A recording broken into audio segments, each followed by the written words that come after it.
大家好，我係花生仔，歡迎翻嚟今日嘅樓市快報啊！我每日都會同大家一齊睇下香港磚頭嘅故仔，學樓市 KOL 話齋，樓市一定會反彈，不過冇所謂啦，信者得救，唔信咪繼續住樓下公園咯。大家準備好未？今日個樓市真係好似精神分裂咁，一邊有專家話指數回暖，另一邊就有業主蝕到入獄。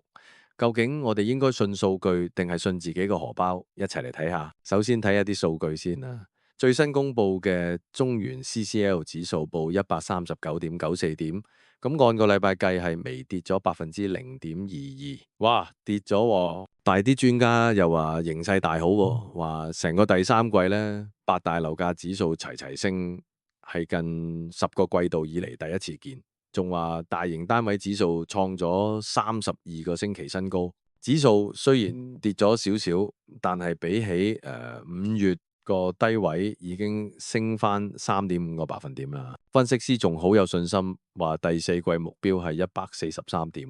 咁即係點？即係技術性調整跌少少，等大家上車，定係升唔喐？要揾啲好消息嚟沖起下。呢啲數字遊戲真係睇到我哋小市民一頭霧水。講完住宅，我哋睇下商廈。有啲人話經濟唔好，但係有啲大孖沙就用銀彈話你知，佢哋好睇好後市喎。講緊嘅就係科技巨擘阿里巴巴，傳聞佢哋正喺度傾，想用成70億買起銅鑼灣最新嘅甲級商廈港島1號中心最頂嗰13層，做佢哋香港嘅新總部。如果成事，就係今年最大額嘅商廈買賣啦。即係呢座港島1號中心前身呢，就係好多香港人都有集體回憶嘅怡東酒店。咁拆咗之後呢，重建可以話係香港嘅第一地段啦。科技巨擘用真金白銀投票，係咪代表商廈市場終於見底反彈？又好難講，因為同一時間呢，中環嘅寫字樓呢，空置率仲有成14%嘅，成個核心區加埋呢都係高企嘅。有人一擲70億買頂層，但係樓下可能仲有好多吉鋪。究竟呢個係冰火兩重天，定係一個新舊經濟交替嘅大時代呢？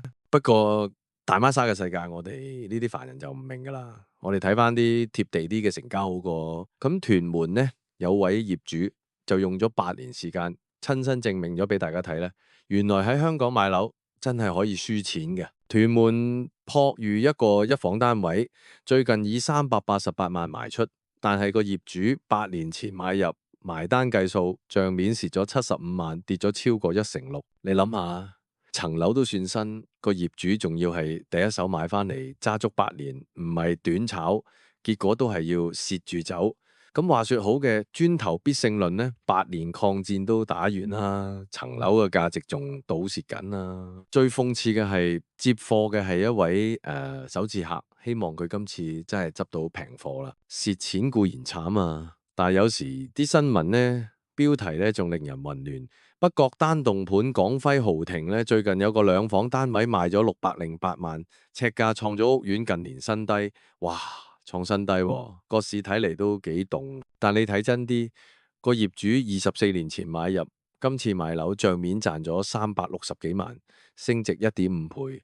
咁即係點？尺價創新低，但係業主就賺大錢。有啲報道仲話呢單成交反映樓市回穩，成交回升，真係睇到人精神分裂。我哋究竟應該恭喜個業主走得快，定係恭喜個買家執到個新低價筍盤呢？無論你信升定信跌，發展商就最實際。總之有得買就繼續起。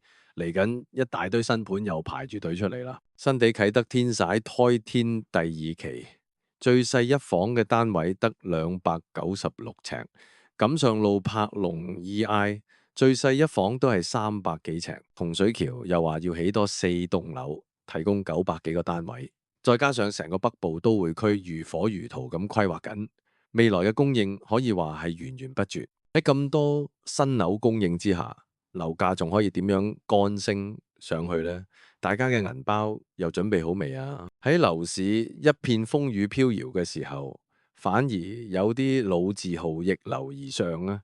唔係講樓，係講食。土瓜灣間平民扒房哥登堡餐廳，舊年結業之後，竟然由舊班底復活，最近仲逆市擴充殺入旺角核心地段，傳聞月租要成50萬。呢個古仔咧，可能同買樓冇直接關係，但係或者可以俾到我哋一啲啟示，係咪證明只要有實力、有情懷，咩事都有得做呢？定係其實係因為吉鋪太多，租金平咗，先有機會擴充呢？呢個問題留翻大家諗下。今日花生仔就講到呢度，記得 like 同 subscribe 支持我哋。唔好意思留言分享你嘅樓市睇法，或者想我哋下一集講啲乜，下次再見。